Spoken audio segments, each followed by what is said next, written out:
টাঙ্গাইলের সখীপুর থানার কবি নজরুল পার্ক ঘুরে বেড়ানোর জন্য পারফেক্ট একটি জায়গা। সবুজ শ্যামল প্রাকৃতিক পরিবেশে ঘেরা এবং বিভিন্ন ফুল গাছ দিয়ে ভরা নিরিবিলি পরিবেশের একটি জায়গা। হ্যালো এভরিওয়ান, আসসালামু আলাইকুম।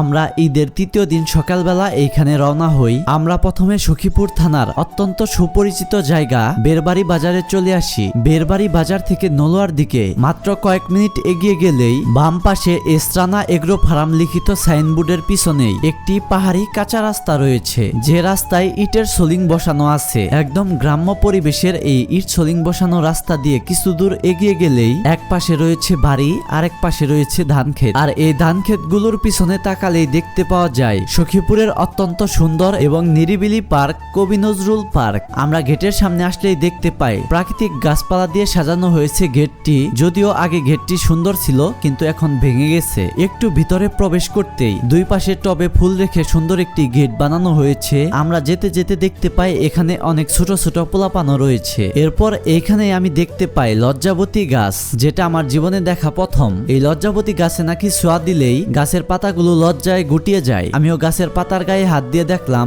সত্যি গাছগুলো গুটিয়ে যাচ্ছে। এর জন্য একে বলা হয় লজ্জাবতী গাছ। আর এই সবুজ শ্যামল পার্কের পরিবেশ দেখেই বুঝতে পারছেন অনেকটাই ফাঁকা আর অনেক রোদ রয়েছে এখানে। আমরা প্রায় গিয়েছিলাম সকাল 10টার পরে, আর এখন যে পরিমাণ খরা করেছে এই রোদের মধ্যে আমাদের ঘুরতে কিছুটা কষ্টই হচ্ছিল। এই পার্কে অনেক ধরনের অনেক জাতের ফুল গাছ রয়েছে এবং এই ফুল বাগানগুলোর পাশে পাশে অনেক জায়গায় বসার ব্যবস্থাও রয়েছে। এই পার্কে লাল, হলুদ অনেক কালারেরই ফুল দেখতে পাই। এইখানে দেখতে পাচ্ছেন ভীষণ সুন্দর একটি গাছ। এই পার্কের একমাত্র শান্তির জায়গা এইটি। প্রচুর রোদ থাকলেও এই সুন্দর গাছটি এখানে অনেক সুন্দর ছায়া দেয়। এরপর আমরা এই পার্কের ছোট ছোট ফুলের বাগানগুলো ঘুরে দেখি, যেখানে রয়েছে বিভিন্ন কালারের এবং বিভিন্ন জাতের ফুল গাছ, যেগুলোর নামও আমরা ভালো করে জানি না। এই পাশে ঘুল করে ঝাড়ের মতো সুন্দর একটি জিনিস তৈরি করা হয়েছে গাছ দিয়ে। এরপর আমরা জবা সহ আরো কয়েকটি ফুল ছিঁড়ে নেই, যদিও ফুল ছেঁড়া ঠিক না। এই পাশে সবুজের মাঝে আরো লাল লাল অনেকগুলো ফুল রয়েছে, জানি না এই ফুলগুলোর নাম কি। এছাড়াও নিচের দিকে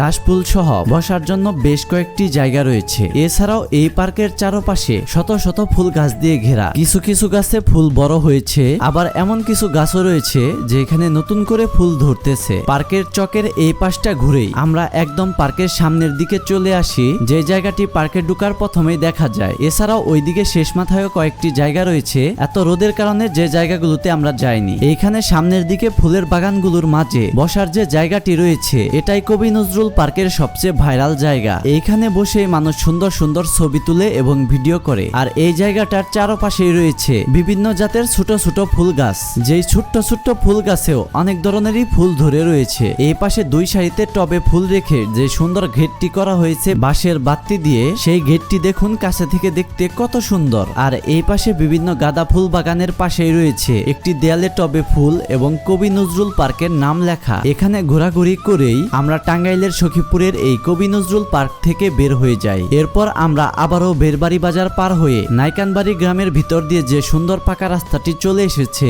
সেই রাস্তা ধরে চলে আসি নতুন পানি আসা সৌন্দর্যে ঘেরা বাসুলিয়াতে। এখনো এখানে ধানের কাজ চলতেছে, আর যেহেতু আমরা দুপুরবেলা ছিলাম তাই এই ঈদের সময়ও অনেকটাই ফাঁকা রয়েছে বাসুলিয়া। তবে বিকেলের মধ্যেই শত শত মানুষের ভিড় জমে যাবে এইখানে। আর আস্তে আস্তে যত পানি বাড়তে থাকবে, এই বাসুলিয়ার সৌন্দর্য আর ভিড় দুটাই বাড়তে থাকবে। তো এই ছিল আমার আজকের ভিডিওটি যদি ভালো লেগে থাকে অবশ্যই লাইক, কমেন্ট এবং বেশি বেশি শেয়ার করবেন। ধন্যবাদ।